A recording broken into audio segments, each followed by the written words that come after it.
I don't know what you're talking about, man. That movie wasn't scary at all. Woo! What a Woo! ride. Guys, we watched Hereditary, so you know what time it is. Hit that intro if you dare, buddy. Woo! T-minus 15 seconds. Guidance is internal. 12, 11, 10, 9. Ignition sequence start. 6, 5, 4, 3, 2, 1, 0. All engine running. Liftoff. We have a liftoff. 32 minutes past the hour.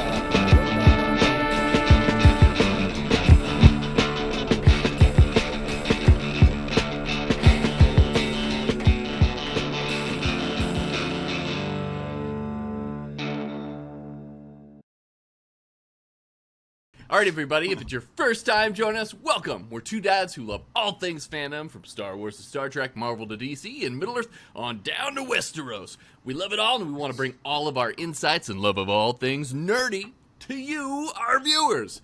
So if that's your cup of tea or cup of coffee here, then we're here for you, and you should definitely subscribe to our channel so you don't miss out on all of our amazing reviews and insights that we bring to all of our favorite fandoms. So happy Spooktober to you guys. This is episode 2 where we tackle Hereditary. So I'm joined, as always, by my buddy Mr. Matt Parham. I'm Chris Matthews, by the way.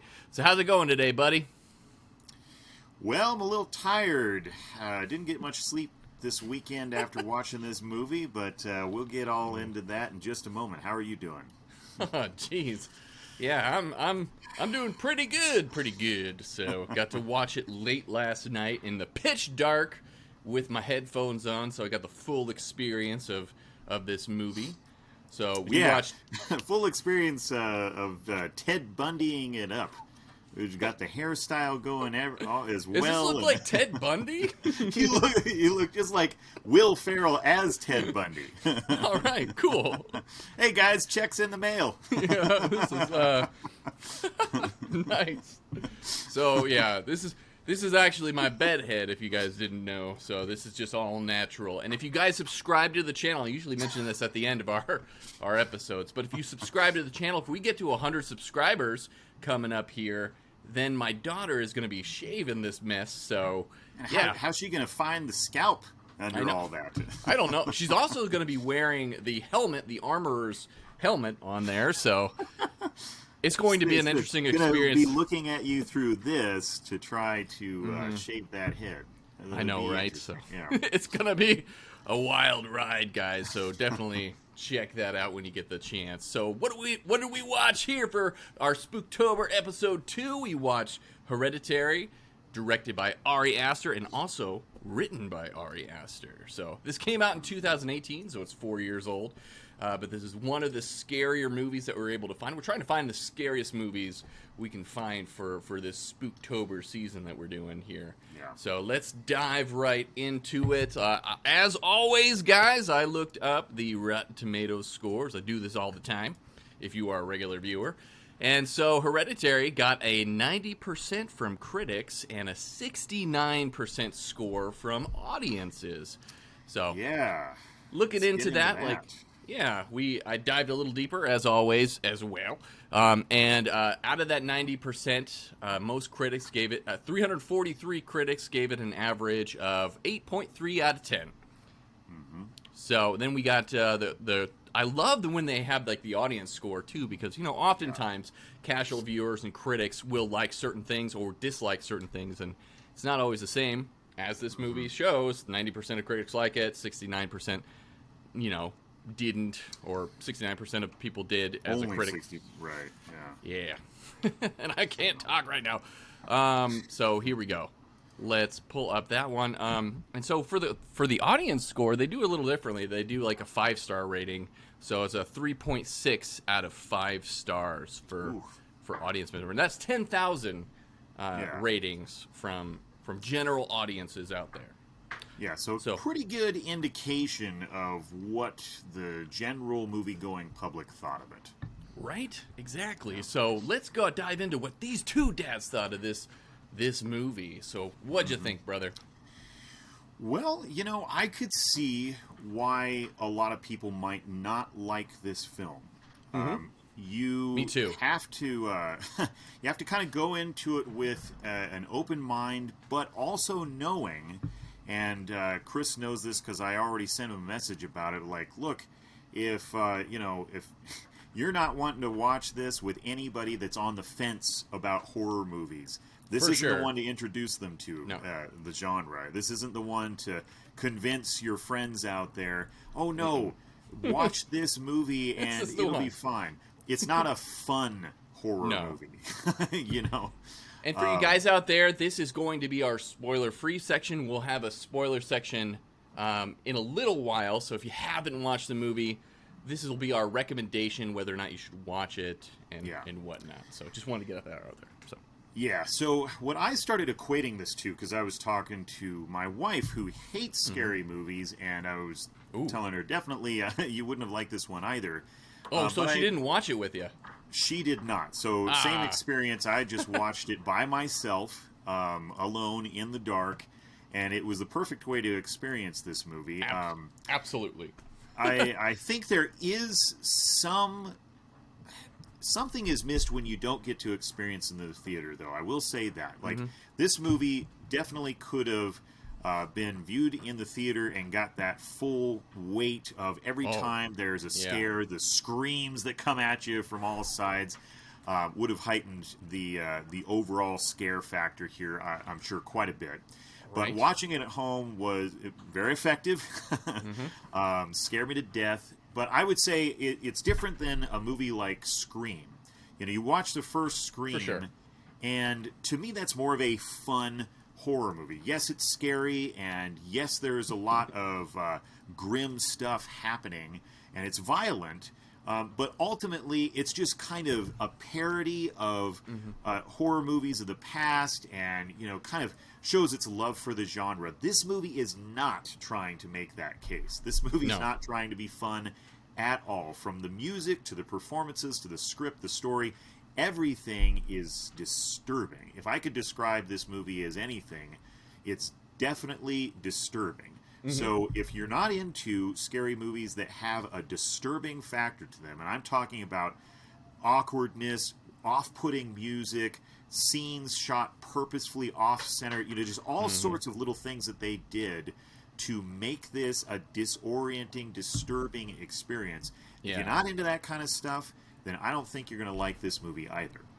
Also, too, if you just lost a family member or you're grieving in any way possible, this is definitely not going to be one that you're going to want to watch.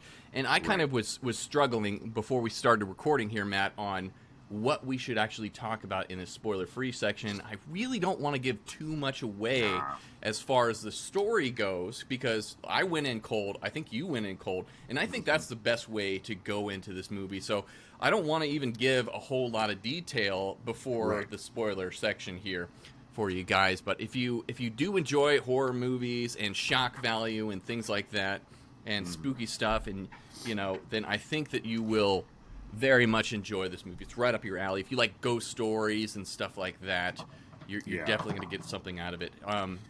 Well, and also movies like Midsommar, if you've seen that, directed by the same guy. Yep. Yeah, you're going to find this to be on the same level.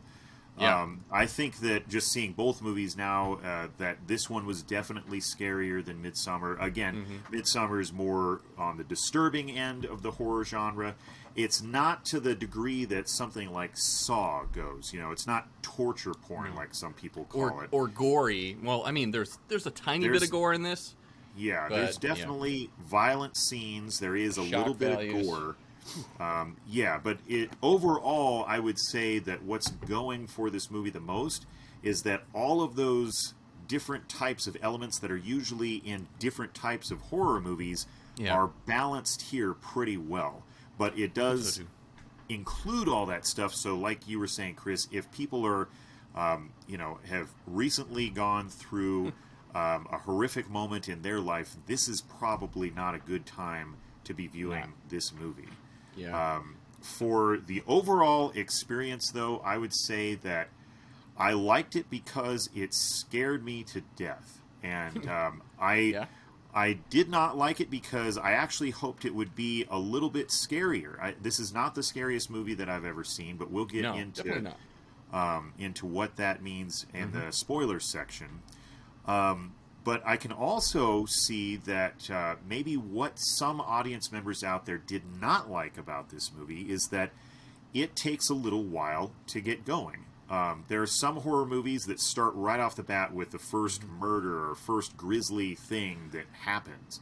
That's not what occurs here.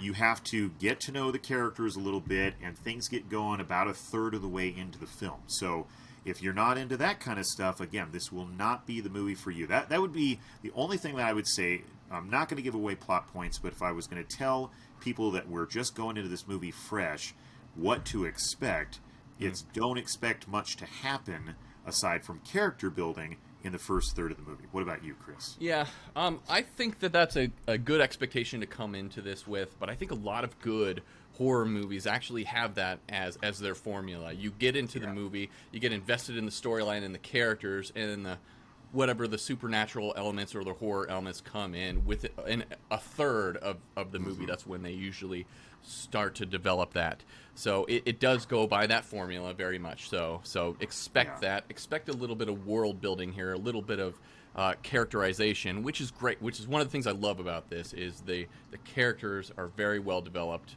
I love that. I love the history behind this. I love the plot line and where it ended up. I mean, it's a funny word to say love I when know, it's a very for tragic this kind of material. You know, but I liked where they went with this. I liked the story beats that they had for a horror film. So I definitely did like that. I literally gasped at one point in this movie. We'll talk about that in the spoiler section. But there were I times did. It got me. Mouth just wide open. And I mean, like, I was frozen in place. So yeah. And again, I don't want to go into too much detail in this spoiler-free section because I just want you guys to go out and see it. So it's like, put the kids to sleep tonight and turn out those lights and put in the headphones or whatever you can and go ahead and watch this film. So I did like it. Do we want to give ratings here or just like a thumbs up or a thumbs down? I think we could say, we've kind of talked about it a little bit already. Maybe a thumbs up and thumbs down, calling back to the greats of Siskel and Ebert and Siskel and Roper. But I think that also saying, just defining who we'd recommend this for and who we wouldn't would probably be a good idea, since this movie can be very emotionally effective if not prepared for that. So we've talked about, if you're sort of in a grieving state or if you just undergone a tragedy, this probably isn't a good movie for you. No. I would also say, like, there's a couple of my kids that are interested in scarier movies, and by scarier Not movies, for them. at this point we're talking about like Monster House and those types of things. Yeah. But even if my kids were teenage years, I don't know that I would recommend them seeing this movie because it's, like I said, there's a disturbing factor where I think that you just have to reach a certain maturity level in life to be able to separate yourself after this film is over, that it was all just a movie and I can slowly get back to my regular life. It hits you that hard, or at least it did for me. So what about you, Chris? Yeah, I think if you like movies like The Conjuring, this is right up your alley, very much so. It's one of those ones that will scare you and has visual stuff in there that will shock you to your core. If you are very sensitive about kids and everything and harm towards kids, stay away from this movie as much as you can. But besides that, I think that more mature audience, like you were saying, is probably the audience that you want for this film. And then we'll enjoy it for what it is. Overall, for me, I wanted to start off the Halloween season with a really scary movie. I don't get the chance to see them much, so whenever I find one that authentically scares me, and I will say it doesn't follow typical horror tropes. If you're looking for a movie with the jump scares that you can kind of expect to happen, that's not this movie either. And that's also what made it disturbing, is that it sometimes takes you in a totally different direction that's completely unpredictable. And for me, that stuff is the scariest part of this movie, is the unexpected. So for me, I give it a thumbs up for being a unique horror movie, for having a unique storyline, for keeping me on the edge of my seat the entire time. It was what I was looking for out of a scary movie. What about you, Chris? Yeah, the writing, the directing, the filming of this, like, it looks beautiful too. The way that they film this, the choreography is amazing, and the cinematography too is like, it's pretty awesome. So I think just as a film, it looks great too. And yeah, it does. It is different than your regular horror film, so it did affect me. I wasn't as scared with this film, but I watch a lot of horror stories, horror movies, and whatnot, and so I wasn't as scared with it, but it did get me a few times in there, which I thought was good. So yeah, I'm going to give this a thumbs up as well. So, and I think it's definitely one that you're going to want to watch if you do enjoy horror movies, and during this Spooktober season that we got going. That's right. So with that all being said, 2 thumbs up from these two fathers here. We're going to get into our spoiler section now. So if you haven't seen the movie, you don't want to know the details, go ahead and stop our broadcast here. We're going to mark down in the description the timestamp of when our spoiler section will begin, and we'll get to our little intermission here very briefly, and head on into the spoilers. Let's do it, Chris. All right. Let's go! Woo! Quid pro quo. I tell you things, you tell me things. Yes, and now, Clarice. Poor little Catherine is waiting. Go, Doctor. All right, now we're in the spoiler section. Oh my God, dude. Just want to talk about that scene with the little girl. Oh, man. Can't believe they went there. That was hard to watch.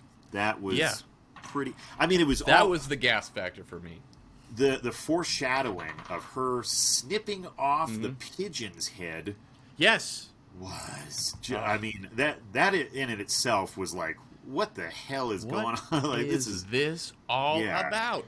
And I loved how they set it up too. You know, at the funeral and everything, she was eating a chocolate bar, and they're like, well, does it have any peanuts in it? And she's like, no. She's like, oh, good. And then the other parent asked about the peanuts. Toni Collette, though, as Annie Graham, she, oh my gosh. Toni Collette in anything. Anything. She's one of the best actors out there. Yeah. Everybody knows her, of course, that she's no newbie to the horror genre, having just solidified her place in horror from The Sixth Sense. Definitely from The Sixth Sense. And if you saw The United States of Terror, that was a show that she had multiple personalities for. And she was able to play that pitch perfect. And that same kind of thing kind of plays in part in this movie as well. But I am always blown away by her performance and the intensity and emotion she's able to put into these roles. So I just wanted to highlight her really quick, because Toni Collette, you killed this role. Well, no pun intended. Didn't it just kill you whenever all that happened? Yes. He's laying in bed. Her son is laying in bed, and Peter's then laying in bed. Screams. That blood-curdling scream of agony. Man. I mean, that's exactly what I would imagine if any mother found their child decapitated in a car like that. Sitting out in the driveway. You know? And, you gotta give it up for Alex Wolff, too. He's the one that played Peter, the son, the 16-year-old son. As soon as that happened with the younger daughter there, Charlie Graham was the younger daughter, played by Millie Shapiro. Oh my God, he's just sitting in the car, and like you can kind of see him saying, like, "Are you trying to say, are you okay?" or something like that. And he, oh, good Lord, he did a phenomenal job with that too. He couldn't. You know? Well, yeah, I know. And just the intensity of that. So that whole scene in the car and everything, as she was gasping for air, and he's trying to take her to the hospital and gets hit by the pole as she has her head out there. Oh my God, I felt that scene to my core, and that's what made me literally gasp. And man, my little coaster fell off. But that was crazy. So, and this is a little bit of trivia here, but after I watched the movie, I just looked up a little bit to see if the lore around Paimon was authentic, or did they just make it up for the movie? And it's real. It is real. Yeah. Yeah, there are, Well, are not people real, that yeah. at one time believed in that and believed in that entity and his place as one of the demon kings of the world. But also, what rocked me to my core after the movie was when I was looking into it. That freaking symbol is real. It's a real symbol. Yeah, the one that they have on their real necklaces. thing. That's the King Paimon symbol and everything. And I saw that. So seeing it on the telephone pole, it just made it so much more wicked. I was like, holy shit, this thing. Okay, and we have to talk about this scene too. And I looked up some research as well, just on the scene specifically. And apparently, this actually happened. Like this exact thing happened. So it was like two buddies and everything. It wasn't a sister and a brother. Yeah, brother and sister. But back in 2004 in Marietta, Georgia, John Kemper Hutcherson accidentally decapitated his childhood friend. So it's like me and you if we went out and had some fun. And his friend, Frankie Brum, was apparently pretty inebriated, and he had his head out the window, and he was puking, and this is what happened. They came a little too close to the pole, and he ended up decapitating his best friend there, his childhood friend. And so he just sat in the car too. It was a truck, I think, and a passerby walked by with his toddler. So a toddler was there, and they got to see this decapitated body, and it's just like, oh my I didn't God. read that part of it. I didn't know that happened, but oh my Just goodness. insanity there. I was just like, oh That's my God. so freaking disturbing. Right, so that's obviously where he horrible. drew the inspiration for this scene, and it does impact you in this scene. And I kind of did want to talk about it too, because I didn't realize it while we were watching it, while I was watching the film. I don't know about you, but apparently, so in this scene, Charlie, I didn't get the fact that Charlie Graham was already possessed by King Paimon. So, Oh no. yeah, so that's apparently, like, reading up on it, that child was supposedly already possessed by King Paimon at that time. And the whole idea was they wanted... So, and if you got the story, like, Annie was talking earlier in the show about how, like, she didn't let her mother around her son, and then she let her mother around the daughter when she was born and whatnot. So the mother of Annie, the grandmother that dies in the beginning, didn't actually have any influence on the son, which is what King Paimon wanted a male to inhabit, apparently. And so she was only able to inhabit the daughter at first because, like, the mom of this cult got access to her. And so, and that's why I think the symbol was on the pole as well, and It was. she got decapitated as well because King Paimon wanted the son and everything. So they were gearing towards that, towards possessing the son. Do you think the cultists went out and put the dead animal on the road? Like, do you think Maybe. that there was that kind of planning going on? It That- could have been. There was multiple Yeah. people in that cult too that we saw at the end there. So, Well, and so throughout watching it, I couldn't figure out if those were just sort of like apparitions or ghosts or, other demons or something. And then it's kind of Could have became been. clear, like, I don't know. I mean, I think they're just followers of Paimon or something like that. But, could have been a combination of both. They really left it ambiguous there at the end. well, and so that's why Toni Collette cuts her own head off. Oh my God, man. that scene too. It's like seared in my mind too, and you just hear it Yeah. at first. The sound on this too is just that's the most horrific thing about this whole movie was the sound elements of this. This little thing too that they play throughout. It's like, Yeah. and that's like the through line too. The daughter was going like that, and then at the end, if you notice, Peter was doing that as well, signifying that this King Paimon is the one that has that little tick as well. So I think that's what we were supposed to get at that point in time too. Yeah. So I went and looked into it because, the sound was a very important part of this. And any good horror movie takes advantage of sound. When, you watch something like The Quiet Place or even Sixth Sense. I remember watching Sixth Sense in the movie theater. for the first time. Yeah. This was awesome. We were teenagers back then. Yep. I was watching it. I had to sit in that kind of front section of the theater, not all the way up against the screen, but the last row of that front section. We're watching it, and the ghosts start to come out, and it's getting scary. And then all of a sudden, he's, if you remember, he's in the tent, and he's like waiting for sort of the ghosts and all that to come up. And the daughter. Somebody in a motorized wheelchair goes racing back behind our section and just blew me and my friends all out of our seats, like screamed. I've never stood up in a theater except for that moment. And so sound was huge into making that kind of thing work in that movie, and it is here just with the little clicks and stuff.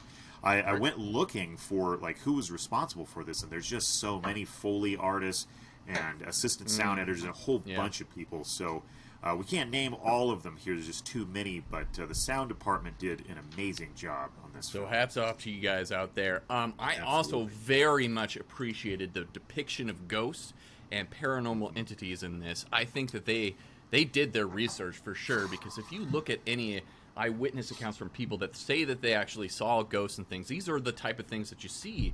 I love in the beginning you see Annie like turn off the light and she sees like the silhouette of her grandma, and it like got me too. And they didn't do the typical thing where you see that they cut away and then they look back and it's not there. Like she looks back, we get an extra shot, and the thing is still there. Still there, yeah. Yeah. So that was very clever. The little light patterns and everything, that's another thing.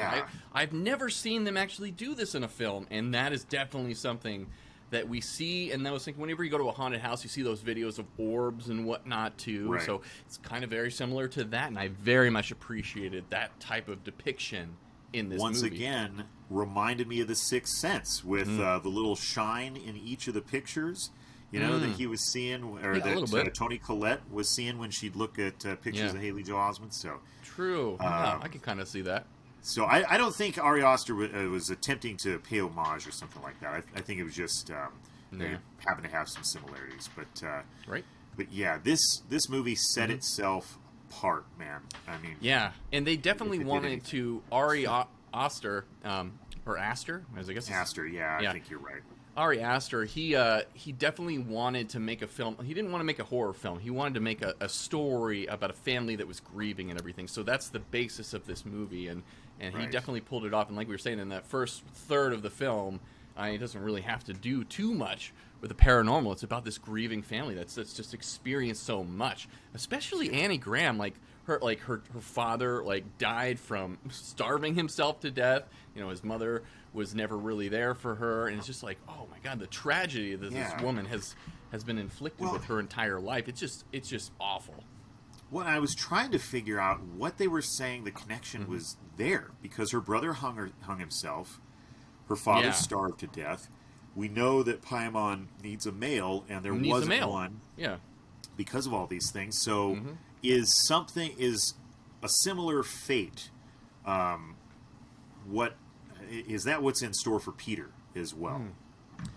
Maybe. And I was kind of thinking of this too, is like when he dove out of the attic there onto the ground, I kind of thought that they need a fresh kill to inhabit a body as well. Because maybe Peter died when he fell out of that house. And so you see the little light enter him at the end. So that's what I was thinking. Maybe in those other instances with the brother and the father, maybe they died and it was just too late for the King Paimon to they weren't inhabit. Discovered until too late or something. But at the same time, I think that it's implied that the grandma was inhabiting King Paimon. So she inhabited that devil king inside of her. So she had to die in order to pass it on to somebody else. So that didn't happen with those male family members back then, because she was still alive. That's true. That's true. So lots of layers to the onion here. So many layers. And I also wanted to bring up too with Alex Wolff, if you guys have seen him in something else, he's been in the Jumanji movies and everything. The 16-year-old who played Peter Graham in this, Alex Wolff, and I thought, again, he did a phenomenal job in this. I really liked him in the Jumanji movies and everything. I thought that was really Yeah, cool to get to see him in this. Different definitely character. a different character, a different side. Just him sitting there staring at the camera in any of those scenes is disturbing in its own right. So yeah, he did a great job. The one thing that I will say out of the family that I wasn't too impressed with, and I don't think that this is any fault to the actor, but Gabriel Byrne, I think is his name. Yeah, Gabriel Byrne. Played the father, Steve Graham. Plays the father. I really like Gabriel Byrne. Me too. One of my favorite Scottish actors. Poor dude, loved though, him in this film. Yeah, poor dude. You know, he was awesome in Usual Suspects, but they just didn't give him a whole lot to do. And I figured if I was in the same place, I don't know that I'd have just been as cool as he was, you know, rubbing my wife's back as she's going through this horrific amount of grief. To me, I would be a mess. You know, trying to be strong, I guess, but at the same time, I think if I saw either one of my daughters in that kind of state, I'd just about lose it. I'd be the same thing, too. Yeah. Maybe that plays into the fact that he's a psychiatrist, so he has grieving That's mechanisms true. and tools that most people don't have when they go through those type of things. What kind of mental tool do you use in this particular scenario? I don't know, yeah. I think, like... I'm not a psychiatrist, so I don't know that mentality or going through what they would experience going through that type of trauma, because I think that they would break down as well, like you were saying. And we kind of see that too when he's in the car and they're at a stoplight and he starts to cry and everything when he's bringing his son home when he broke his nose in school. I did like that they gave us that scene. Me too. That was at least something, you know. And so there's a life lesson here, guys. If you are a guy and you're going to marry into a family, research that family out before you marry in. No, just go to the mother-in-law. If she has any weird tics or hobbies or, you know, anything that just seems off-kilter, know that you're going to be inheriting all that. That's a red flag, okay, guys? So yeah. You're going to end up burning to death whenever, you know, an ancient diary is thrown in the fire. And that got me, too. Like, when she threw the notebook in there, I thought for sure that she was going to go up in flames, and all of a sudden it's him. And I was like, oh, my gosh.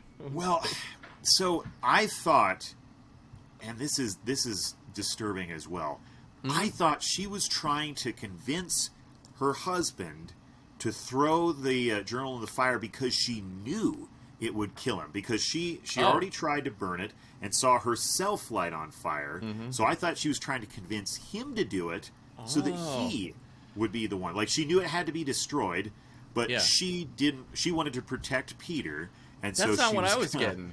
Yeah, I thought that she was like, this book is linked to me, and I will burn if it gets put in there. Okay. But maybe you're right. Maybe she did.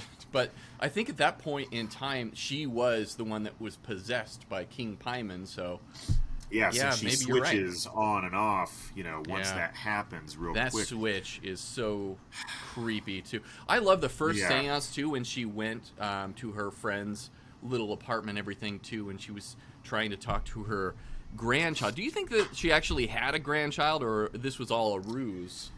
I think it was all a ruse. I think she so was too. part of the cult. She definitely was part of the cult. I was going to say, I think she was part of a cult and is just part of the plan, because I think there were other people, like, if you remember when Charlie was in the playground looking across the street, and she saw a woman who I don't think we see again for the entire movie. There was a woman just kind of beckoning to her there. And at the funeral, too, you see that one creepy guy that's, like, smiling at her, too. And it's like, he doesn't play any other part. Yeah. But, it's just like all these people in the background that are kind of, like, watching this young girl. Maybe they're part of this cult as well. Yeah, so I think Joan was just an extension of that. Just, you know, somebody that finally got an in with the family. Yeah. But, and Joan, I instantly fell in love with this character during the thing, and so like her switching it up at the end, it was like, man, I was like, because I felt something for her when she was sitting there in the car window. She's like, I lost my son and my grandson as well, and they drowned and everything, and that moment was so real for me. So I was like, I was so sad to see Joan. She's played by Ann Dowd, and she did a phenomenal job with that character as well. I just stellar performance. All these actors are doing a stellar performance in this Yeah. this movie, like bringing their A games to this. But I did Yeah, like that character too. I really loved how all of those scenes between Toni Collette and Ann Dowd were scripted, because Yeah. I always find this to be something that draws me out of horror movies, is anytime that there's a spiritual element or a supernatural element, something that's just beyond the real. I always find the scenes where one character is trying to tell another about it just to be unconvincing and inauthentic, because I always wonder, like, why don't writers just go out for once and try to say the thing that they're having their character say to anybody in real life?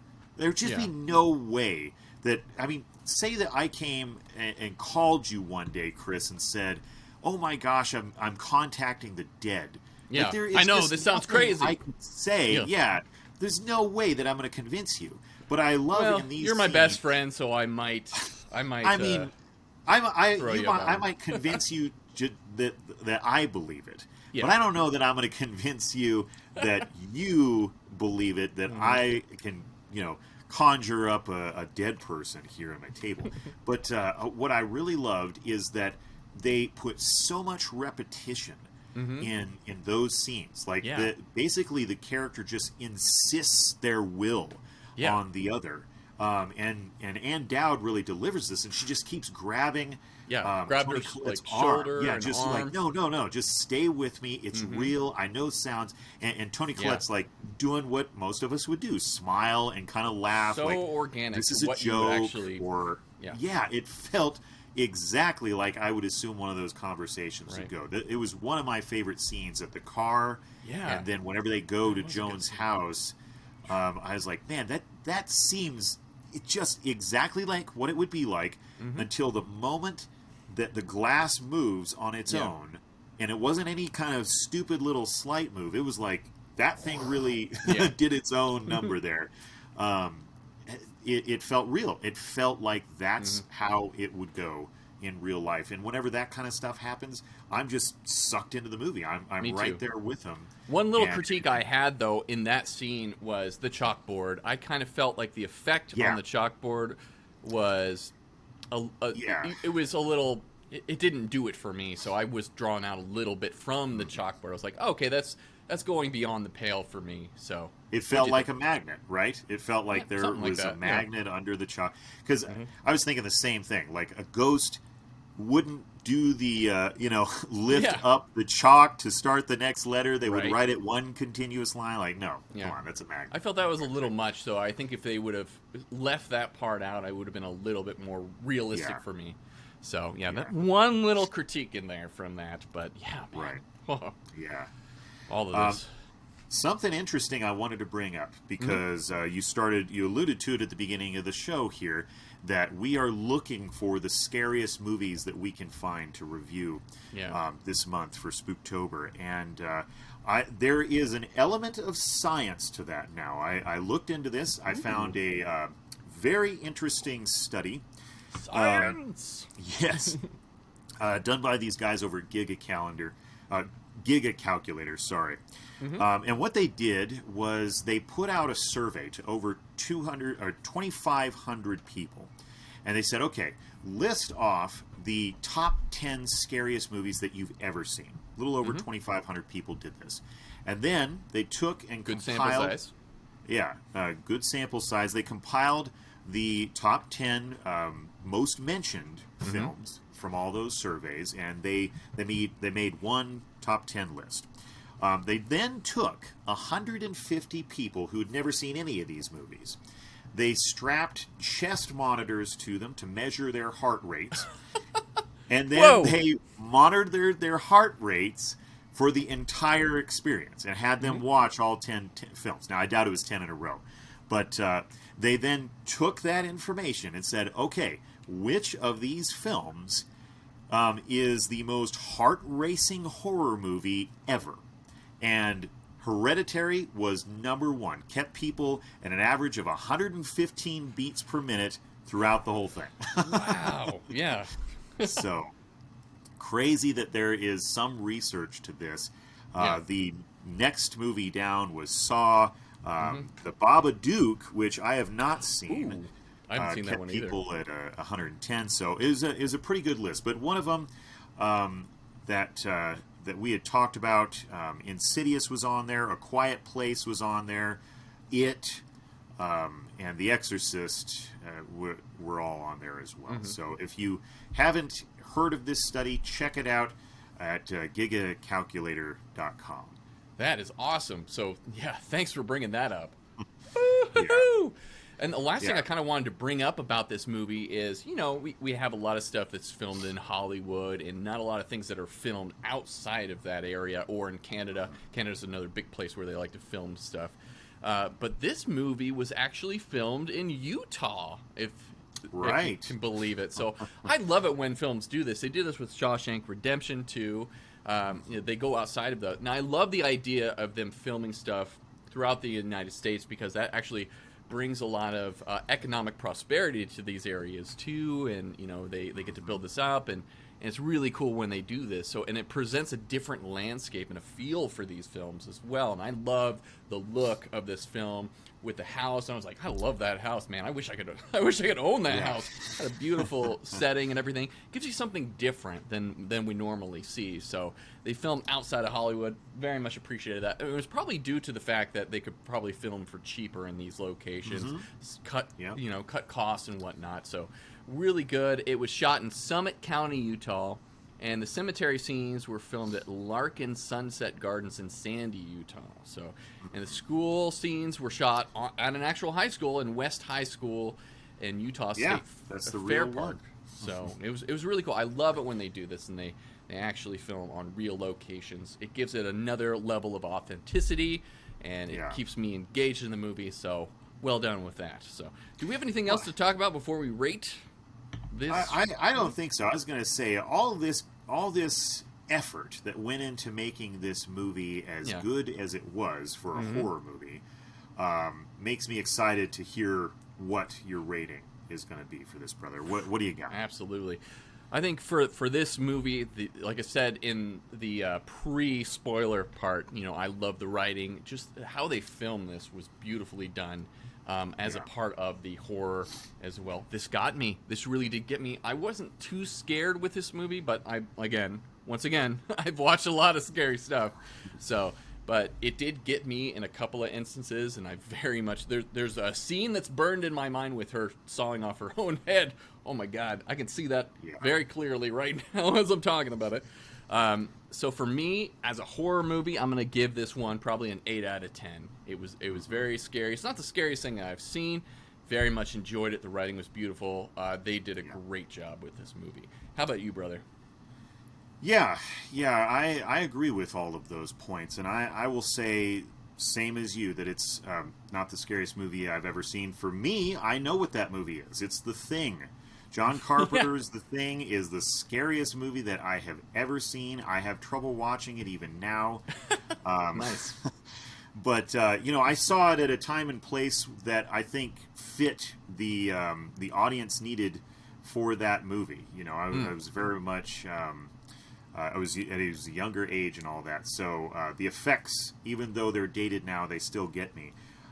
There were scenes in this movie that got me on the same level as those. They were just that disturbing and scary balance. And it's that kind of stuff sticks with me after the film more than just a series of jump scares. I can watch those all day long. And yes, they're frightening in the split second that you kind of, jump out of your skin a little bit, but then you're right back into it. And so... whenever I'm thinking of something that's scary, yes, the jump scares are important, but the psychological scariness and thrill level is also important. And I think that they had a balance of both in this movie. And a balanced breakfast for you. yeah, that's right. So for me, it was one of the scarier films that I have seen. But I did find some fault with just a couple of the things that I felt were missing from the script, and we've talked about those already. So I'm going to give it an 8 out of 10 as well.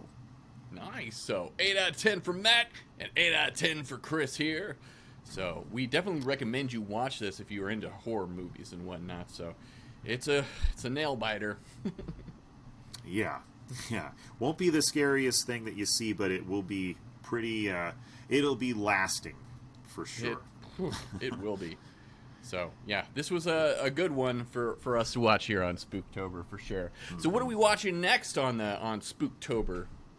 Well, I think that we're going to be getting to the theaters, checking out Smile, and we're also going to hit the small screen and check out a film that's been out for a few years called Sinister, that neither of us have been exposed to. Again, neither one of us, like Hereditary, have any idea of what happens in the plot. Haven't seen any trailers for it or anything like that. Just heard. Right, and I love going in cold like that on these horror movies. I have to give a shout out to Slash Film. Because I just happened to catch a headline of theirs that said that Sinister was the scariest movie of all time. So I haven't read that article, but I intend to after seeing the film and seeing how it measures up. Yeah, and with Smile, Stephen King is giving it high praise, and this is what got it on my radar. I was like, ooh. Absolutely. Gotta respect that guy's opinion. Oh, yeah, right? So I love Stephen King, and I've read most of his stuff. So it's great that...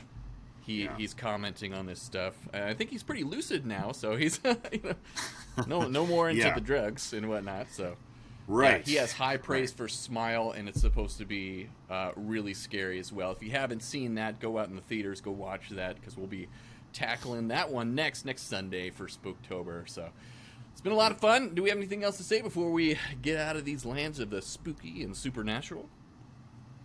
Yeah, I don't think so, buddy. I'm just going to go out there and try to watch a lot of old Seinfeld episodes to reset my mind and get back to not being frightened around every corner. So, I'll see if it works.